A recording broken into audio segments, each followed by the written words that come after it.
Hi, today I want to talk to you about something kind of important. When you buy a power inverter, if it comes with cables, a lot of people run into an issue of it overloads, it doesn't pull the power it's supposed to put or output the power. There's a reason for that. When you buy a power inverter, if it comes with cables, it comes with the smallest size cables they can get away with.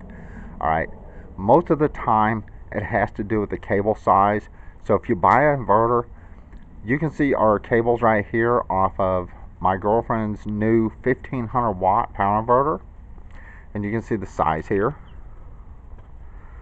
These things are small. Now, I always make a heavier gauge cable, and here's the ones I made for it. The ones I made are 2 gauge welder's wire.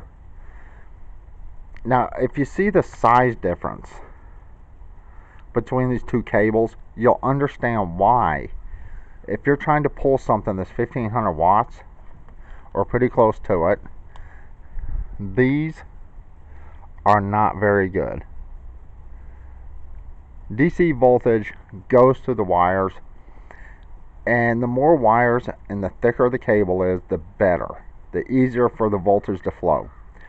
So if you bought a power inverter and it came with cables like this, you really need cables like this to take full advantage of that inverter's capacity.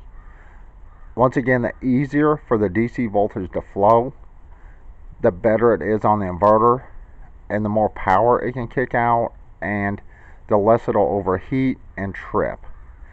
If I tried to run a microwave off of these, it would probably overload in a very short amount of time because they're not really thick enough to carry a heavy load.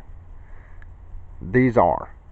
So if you have an inverter and you're having an issue with it not putting the power output it's supposed to put, or if it constantly trips and overloads and that overload warning comes on, the first thing you should do is replace your cables with some thicker, heavier gauge cables, and most of the time that is your issue, and most of the time that fixes your problem. If it still overloads on something that's a heavy capacity, you may be overloading the inverter because it's not strong enough to carry that. But if you know for a fact your inverter should carry that appliance or whatever it is you're carrying, and it just overloads, it gets hot, the cables get hot, that means your cables are way too small. And I don't know if you can really tell the size difference. Look at that. And these were the cables that came with her new 1500 watt power inverter, her pure sine wave inverter. The first thing you do is check your cable size. If we were running something just like her off her computer, off of her inverter, which is the reason we bought it in the first place, these little cables would do just fine because her computer pulls like 350 watts. But if we tried to run a microwave off that, even the 700 watt microwave, I would not attempt on some kind of cables this small. So once again, if your inverter is not putting the correct output, if it's overloading constantly, if it doesn't push out what it's supposed to push, once again, check your cable size and go with a little bit bigger cable. I always use 2 gauge on every inverter I have.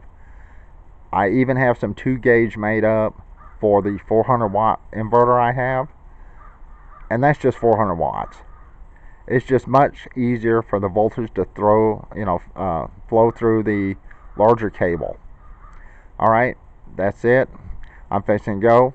Everyone have a good day, and I hope this helps you if you have an issue with your power inverter. Alright, bye.